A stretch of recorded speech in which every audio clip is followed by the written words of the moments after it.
It's okay. It is okay to get excited in church, you know. In fact, one of the things that people find really awkward is when they come into church and find it exciting. Because they're so expecting church to be just a boring religious liturgy of a dead thing gone by, instead of a life-living, life-giving God that we serve. Amen?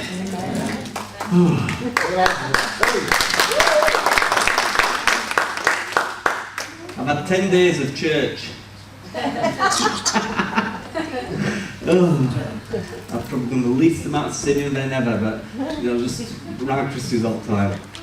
This morning I just want to chat to you guys and to encourage myself as we continue in looking at destiny, looking at what God's got for us. So this morning, if you're taking notes, I'm going to entitle this, Having a Vision. Having a Vision. Because we all need a vision for our life. Now, every one of us, whether we acknowledge it or we don't, we actually have a subconscious vision of where we want to go. But some people, it often gravitates towards the easy and not to the hard. Often in our lives, we're more likely to drift to a place of easiness than we are to stand in the battle or take ground. There's an interesting proverb, Proverbs 26 verse 18. It's probably one that you've heard many times, and it says this: where there is no prophetic vision, the people cast off restraint, but blessed is he that keeps the law. The King James Version actually says this: where there is no vision, the people perish, but he who keeps the law is happy is he. So, without a vision, it says that they cast off restraint or perish. If you read through the Bible, especially if you get to the book of Judges, if you start at the beginning, you keep going a little bit. You know, you've got first 5 books, you've got Joshua, there's Judges, there's Ruth, there's Judges. If you read Judges, in there it says, at least 4 times, that there was no king and people did as their hearts seemed fit. But people did what they wanted because there was no king, there was no plumb line, there was no standard.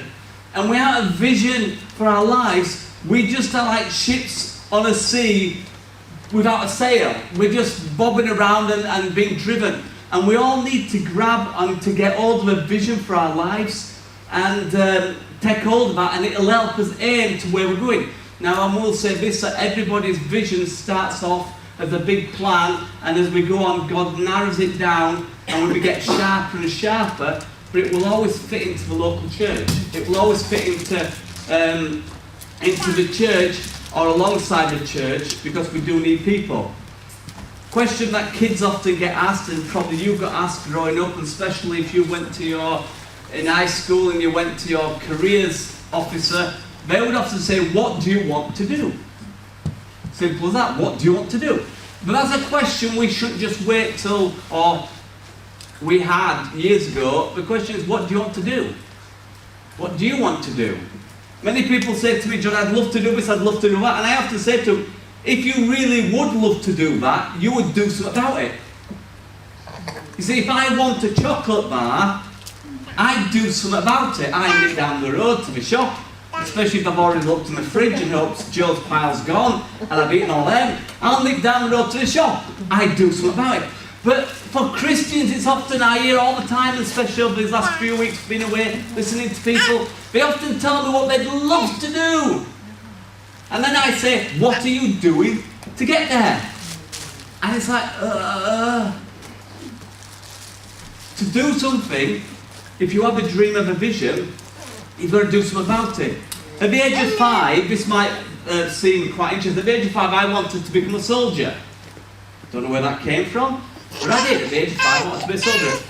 It broke my mum's heart, because in those days there were things in Northern Ireland, and all the soldiers went to Northern Ireland. So that was fine. I went, everything I did from the age of 5 was to line myself up to be a soldier. As I got older, I decided I wanted to be a para. I didn't want to be a regular soldier, I wanted to be a para. I went away for a long weekend with a group of people to look at whether it was right for me, whether it would have been good for me, And they did a load of things with us. We did training. One of the things we all, Saturday morning, we had to jump out of the van, a truck, on a lake in winter in the shorts and trainers and t-shirt. And we had to run. And run. And the guy said, I'm going to run out in front and you can't overtake me. But if this guy overtakes you, you're off the course. So we ran. Freezing. I ran to keep warm. You just keep running, keep running, keep running.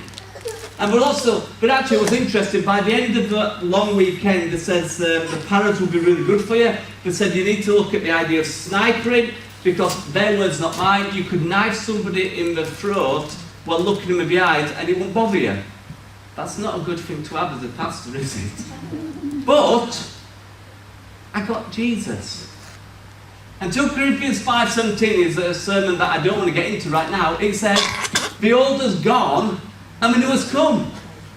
That's why sometimes I find it hard to watch people when we talk about, you call my name, and I burst out like grape and getting excited about it, because I remember that I was once dead and now I'm alive.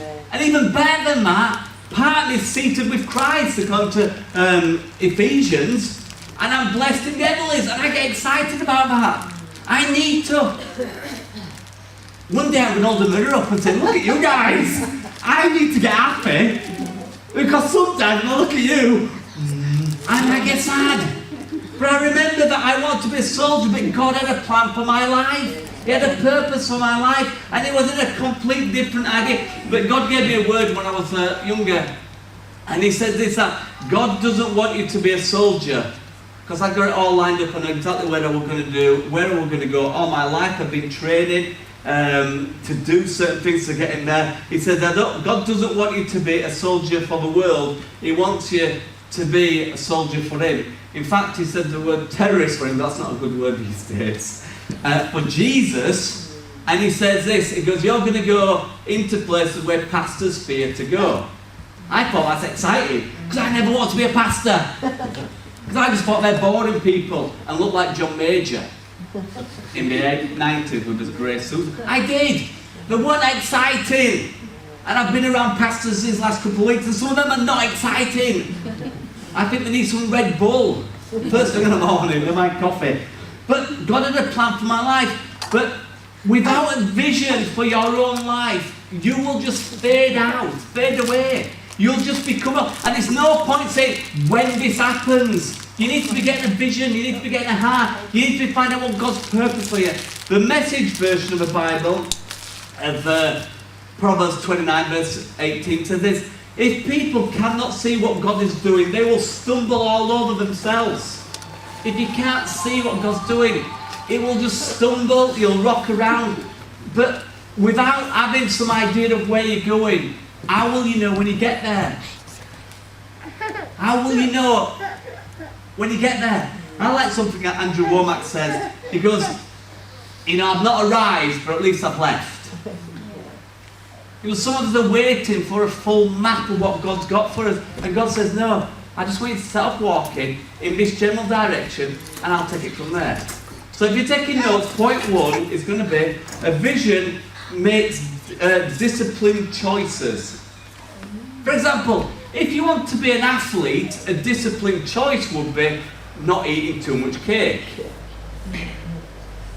That's simple, isn't it? So if you want to be a mighty man or woman of God, guess what you're going to have to do? You're going to have to read the Word. You're going to have to listen to Word. You're going to have to be a person of prayer. If you want to be a mighty man or woman of God, you've got to make disciplined choices. And yet it's easy not to. I'll admit, it's easy not to.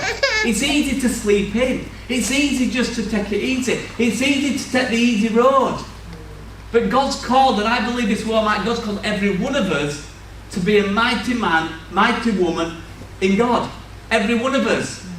The only difference is that some get there and some don't because of their choices. The way that the reason why Usain Bolt became the fastest runner, yes, he might have had a gifting, but he trained all the time. Now, if I said to you that I'm actually an international swimmer, you know what I mean? I'm an international swimmer, I'm in the GB team, but you never saw me going to the swim baths, you would question whether that was true or not. I am not. I can swim to save my life, but I have to swim down across and back up. I'm not a brilliant swimmer.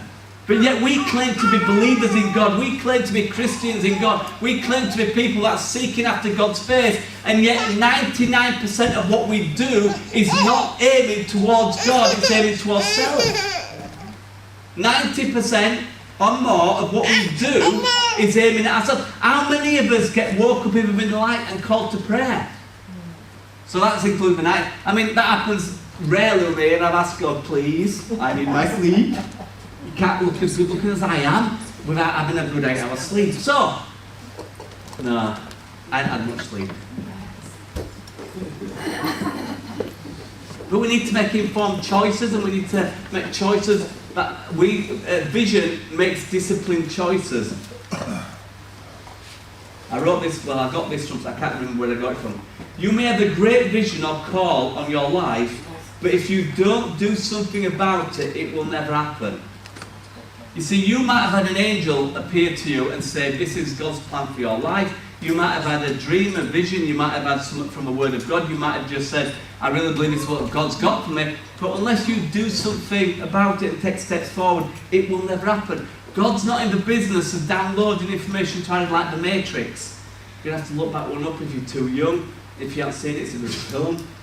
And He's neither going to zap us and just give us everything we need. He wants to move us gently one step at a time. God is in charge of the timing of the vision. Our job is to walk in the vision. It's God, and I don't like that phrase. I hate anything that's got God's timing. Because I want it to happen now. And it never does. But God's in charge. Proverbs 16 verse 3 says, commit your actions to the Lord, and your plans will succeed. Now, I shouldn't have to clarify that, but if you're thinking, I'm committing my lottery ticket to the Lord, that's not what it's meaning. But what it is meaning is the plan that God's got for you, you commit it to the Lord, you seek God in prayer, and you will walk down it. So second, vision actually gives you courage and confidence. Vision gives you courage and confidence. Hebrews 10:35 says this, so do not throw away your confidence, trust in the Lord. Remember the great rewards that it brings. That's why I encourage you to read the Bible, is because you can read a whole load of people that trusted in God and how God blessed them, and you can read about a load of people who did not trust in God and what happened to them. And I think the best way to learn is to learn by somebody else's mistakes, not yours, or mine, should I say. Learn by someone. So I can read about Peter in the Bible and the good and the bad and the indifference, and just stand there thinking, well, God helped him there, so God can help me. I think that if God can help Peter, when he did put his foot in it a few times, God can help me. And John and the rest of them. In Ephesians 6 verse 10 it says it's a final word. Be strong in the Lord and in His mighty power. Often we're trying to be strong in ourselves, yet we can take courage and we can have confidence with our vision, knowing that it's not our strength we're standing in. It's His strength. And the last time I checked, Jesus didn't fail. The last time I looked at that, He was still winning. He's still on the throne. And we are in Him. Another sermon altogether. So let's look at Joshua. Joshua's an interesting character. Come out of Egypt with Moses. Most of his generation, if not all but one other person, died out. People say, how many people came out of Egypt and went into the promised land? And the answer they always say is 2. Don't forget, there were a load of other people, because it says those over 20 and over. So the kids went in, came out and went in. So that's just a trivia question. I've got another book about questions. We're going to do a pointless night. We're going to have a night, we're going to call it The Pointless Night. I don't know if that'll do well, but we're going to have a pointless night. And we're going to do a pointless, if you've seen it on TV, that's a quiz we're having. But our lives are not pointless, and this is what we read about Joshua. Or God talking to Joshua. No man shall be able to stand before you all the days of your life. As I was with Moses, so I will be with you. I will not leave you nor forsake you. Be strong and of good courage. You see, Joshua didn't have the Holy Spirit that we have. Moses didn't have the Holy Spirit that we have. They didn't have the armour of God that we have. No, the angels were committed to them, the angels are committed to us to help us. They didn't have the living God living on the inside of them. We have. I think somebody's getting back in that grave, aren't you? It's like, oh, can I just lay down?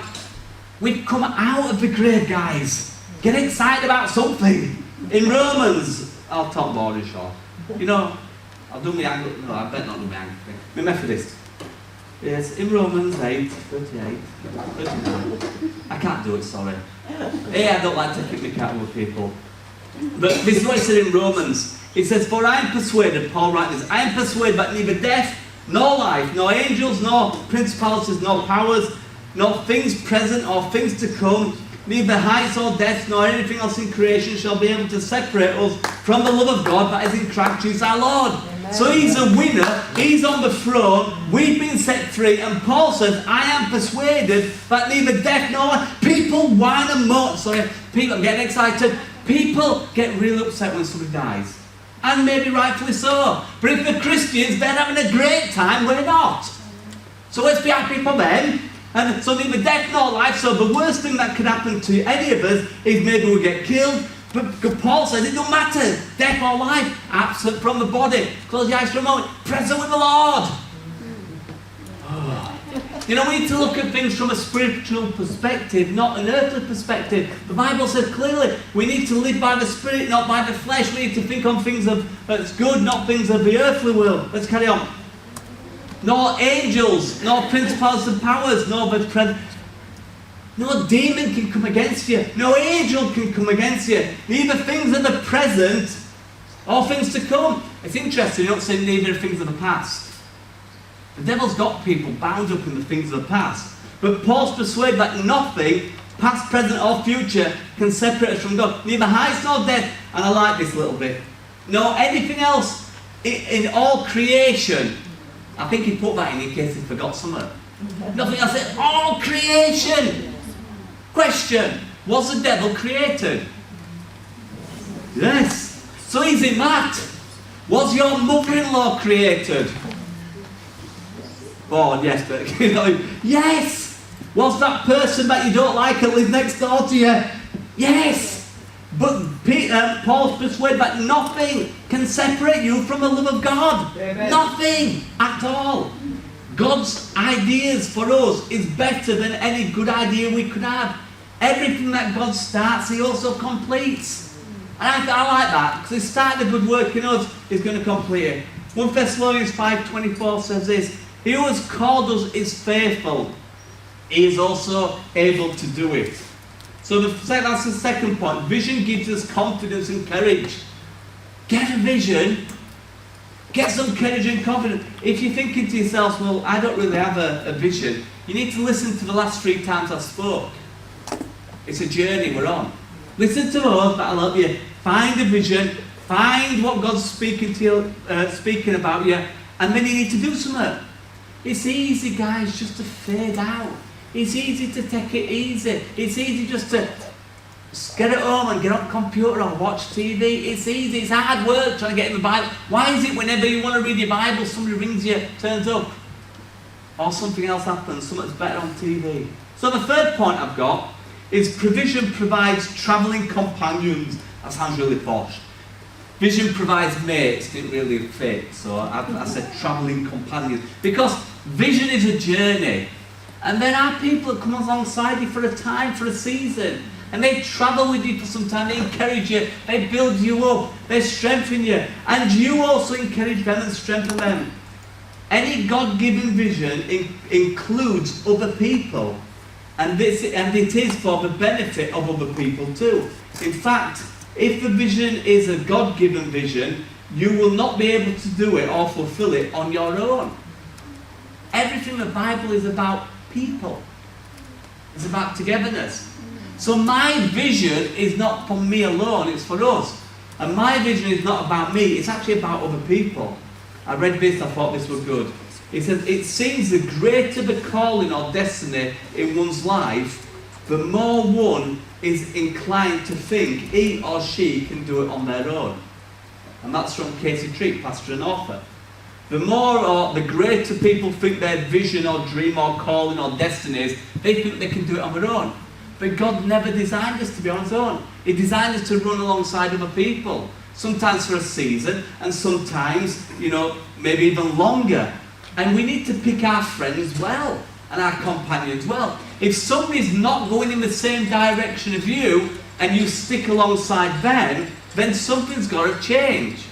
Either one of you is not hearing for God. Now, that's not an excuse to go, my wife, my husband, this, that, and other. No, if you got married, you've got to stick through that one. Simple as that. You made a choice, go with it. I found this, I like this verse. Proverbs 18, verse 1. A man who isolates himself seeks his own desires. He rages against all wise judgment. I like that. Because why do people isolate themselves? It's because they want to do their own thing. Why do people hide when they want to do something wrong? Because they don't want people to see them want to do it on their own. And generally, men have got a good habit of doing this. We isolate ourselves because we don't need other people. What do we need them for? Because them are the ones who keep us accountable. But Proverbs says this, and this is another translation. Unfriendly people care only about themselves. They lash out at common sense. So I come alongside somebody who's isolated themselves and say, really, you need to be in amongst people. God's built you to be a part of the body. And they go, I want to be on my own. But that's anti what the Word of God says. But some people thrash against common sense. Another version, the Message, says this. Loners who care only for themselves spit on the common good. So we're not created to be on our own. We're created to be alongside other people. God will always bring people alongside you, and you just need to trust him. The devil, one of the devil's tricks, or you can read this throughout the Bible, and you may even know it in your life or other people's life, one of his tactics is to bring division and isolation. So if we know that the devil's job is to bring division and isolation, why do some people isolate themselves off? It's like saying the paint's wet, but people still touch it when there's a sign saying, wet paint. Oh, yeah, it is. Because sometimes we're just stupid. That's the Greek, I'm sure. But let's look at Paul. Paul was a pretty good guy. He didn't really need anybody, did he, Paul? The apostle. Yeah, he always hung around with at least some people. There were a good team around him. But this is interesting. 2 Corinthians 2, 12 and 13. Paul says this. Now listen carefully. He says, when I came to the city of Troas to preach the good news of Christ, the Lord opened a door of opportunity for me. So he goes to this city and God opens an opportunity for him. Woohoo! Revival's taking place. He's going for it. Next verse. But I had no peace of mind because my brother Titus hadn't yet arrived with the report from you. So I said goodbye and went on my way to Macedonia to find him. Paul's in revival and he goes, you know what, guys, I ain't doing this on my own, I'm leaving. Somebody's looking like, is that in the Bible? Paul left revival because he had nobody with him. Now the clever ones are going to, yeah, but what about time I went to Athens? No, Athens, he actually got left on his own and they came back. But in this situation, Paul didn't trust being on his own. So why should we? Fourth point, and this is the last one. It says, vision will give you hope. Vision will give you hope. It's gone now, so I can't make anything about it. Psalm 27 verse 13 says this, I would have lost heart unless I had believed that I would see the goodness of the Lord in the land of the living. When people give up hope, there's like no hope for them. When people are discouraged, it's really hard to get them going. But getting a vision, I keep using the word vision, but sometimes you need to simplify it a little bit. When we were at camp, I talked to a guy and I says, how long have you two been together? He said, we've been married a couple of months. Now last year when I met him, he'd not even got anybody on the radar. Comes to camp this year, he's married. He said, last year I decided I'm going to get myself a wife. So he did something about it. He didn't just pray. He didn't just stay at home. He did something about it. And he seems to have found an amazing woman. Hey, she can cook, can't she? So, because she was cooking at cookhouse. But he did something about it. He just didn't wait. Sometimes we need to, if you, there used to be an advert around some time ago, and it just showed piles of it said, half-written books, dreams that have never been fulfilled, job opportunities never taken. It just put piles of stuff. And I wonder, for ourselves, how many missed opportunities, missed something, or we've started but we've not finished, happens in our own lives. Now, I'm not saying that to bring condemnation on anybody, but some of you guys have got dreams that have laid dormant for years, and you need to start stirring them up to allow God to put some fire on them to do what He called you to do even 20, 30, 40 years ago. Some of you thinking God's passed you by, and He hasn't. God hasn't passed you by. Do you know, I know, still breathing. Still got a plan for you, but it's up to you. I don't want to get to heaven and be standing there and God say, well, I give you this to do and you only did half of it. I ask you to do this and you only did a bit of it. How many dreams have we got in this room of seeing our town completely changed? But because we got to the first boulder and stumbled, we gave up. How many of us had a dream of seeing our neighbours, our relatives come to Jesus, but because of the first objection, we backed off? Because it's easier to be quiet and silent. It's easier than having confrontation. But vision will give you hope. In Romans 5 it talks about we rejoice in suffering. And none of us really like suffering, but we can rejoice in our sufferings because we know it says that suffering produces perseverance.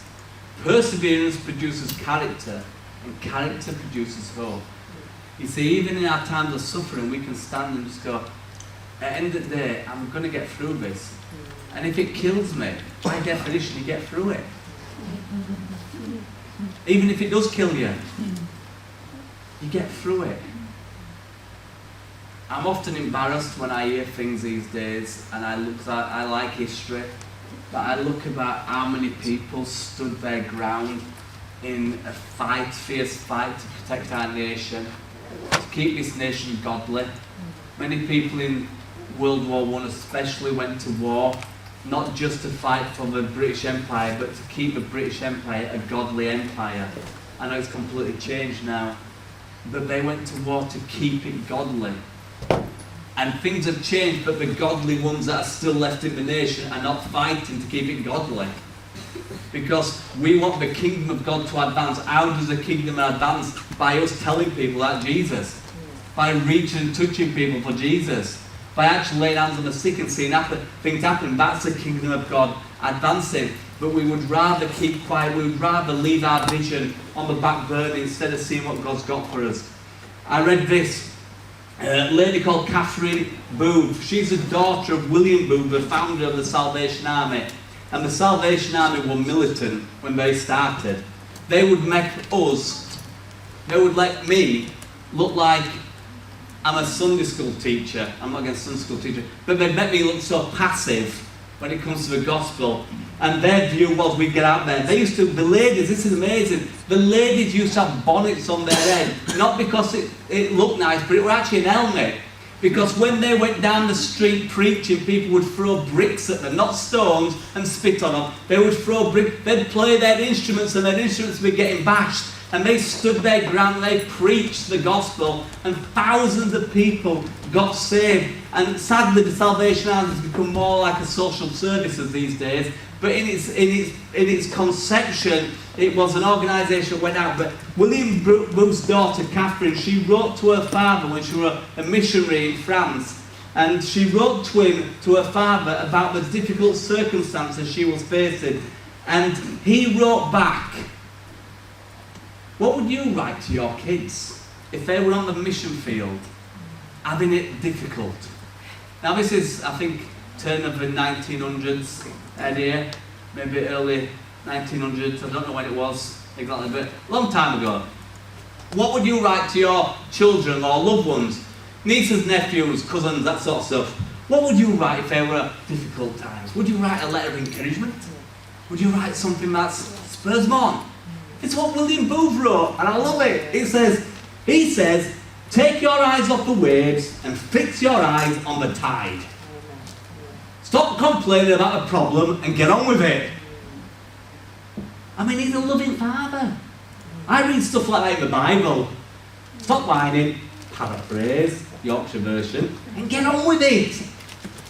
You know, the church is actually, the church of the living God is marching forward. It's marching forward. You see, we're looking, maybe in Sober Bridge, I'm thinking, well, the church isn't up to much. You might be looking in Yorkshire, the church isn't up to much. You might be even looking in England and the church is not up to much. I'm telling you, people, even in our country, have been raised from the dead. We just don't hear about it. Things are happening, things are getting exciting. But the church worldwide is advancing, it's growing, it's moving. Thousands of people are getting saved. You know, the fastest growing church in the world is in Iran. Get saved, preach, and die. Anybody want to be a missionary to Iran? There's revival there. Woohoo, let's have revival. Go to Iran. You won't last 2 minutes. They don't last 2 minutes. But they're preaching Jesus. They're standing. Go to North Korea. Oh, it's awful over there. Read some stuff. They still crucify people in North Korea for being a Christian. Still. He said to his daughter, take your eyes off the waves and fix your eyes on the tide, because there's a tide change, and I'm believing there's a tide changing in our town, in our cities, in our county, in our country. The wave of God is coming. There's a wave coming that's going to sweep. And I want you guys to be ready and ready for it. But if you're not seeing it, it's never going to happen in your life. It will happen. But you may not see it because passiveness will let it go by instead of getting into it. Winston Churchill said this: success is the ability to go from one failure to another without the loss of enthusiasm. So mess up, get up, keep going, mess up, get up, keep going, mess up, get up, keep going.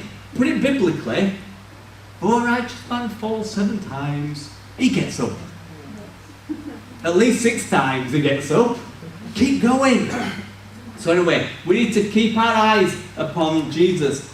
Hebrews 12, and I'm ending with this. That gives you hope, doesn't it? Hebrews 12, verse 1 and 2. It says, therefore, since we are surrounded by such a great cloud of witnesses, you've got to look back to the last chapter. It lists all these guys and people out there that just were awesome for God. And I want my name to be in that list, and I want your name to be in that list. People who stood by faith, whatever, stood by faith. And then he says, because of that lot, these great men and women of God who stood by faith, let us throw off everything that hinders us. Some of you guys might have to turn off your PC, tablet, phone, for a short time. Try 30 seconds initially. Okay, let's just take it steady. 15 for some of your hardcore ones. I'm reading my Bible. No, you're not. Put it down. Check out what God's doing. Let's throw off everything that hinders us. Guys, some of you are awesome and amazing. And some of you's got a passion and a fire in your hearts. That's smoking away. It's just gone down to a small bit, but it's still there. It's still there, and allowing the wind of the Holy Spirit to ignite it again. So throw off the things that hinder. Putting damp wood on a smouldering fire will not do it any good. But putting kindling on will burst it back to life. Putting dry wood on, putting the right stuff on. It says, let us throw off everything that hinders us and the sin that so easily ensnares us. Let's run away from sin and put away the things that hinder us. And let us run with perseverance the race, or you could say the vision that's marked out before us, fixing our eyes upon Jesus, the pioneer and the perfecter of our faith, who for the joy set before him endured the cross, scorning its shame, and now sat down at the right hand of the throne of God. If Jesus had a vision of a body of believers, which is what we are, and he paid the ultimate price going to the cross, so that we could have freedom, not in this world, but freedom in God. That we could be blessed in all spiritual blessing. That we could be amazing and have a relationship with God. He did that by fixing his eyes straight onto that cross. Set his face like flint, it said. He went to that cross, he died. This is a gospel message. That Jesus lived a perfect life. He died and was on a cross. He was buried. 3 days later he came alive and raised from the dead. That's why we can be happy and say, when he called our names, we can just go for it. He raised us up with him. Not only was he raised, then he ascended to the right hand of the Father. He's took his rightful place in heaven. He's seated in heavenly places, and we're seated with him right now. When he says it's seated, it's complete. The last time we knew Jesus stood up is when Stephen was being stoned. And nobody mucks around with God's children, with the eternal view on things. But not only is he sat down at the right hand of the Father, he is ruling and reigning with all authority right now.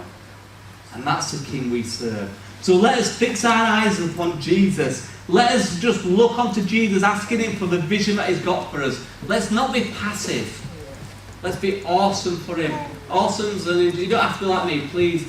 Don't look at me thinking, I could never. Don't be like me, be you. God's vision is your vision, is his vision for you, not for anybody else. Amen.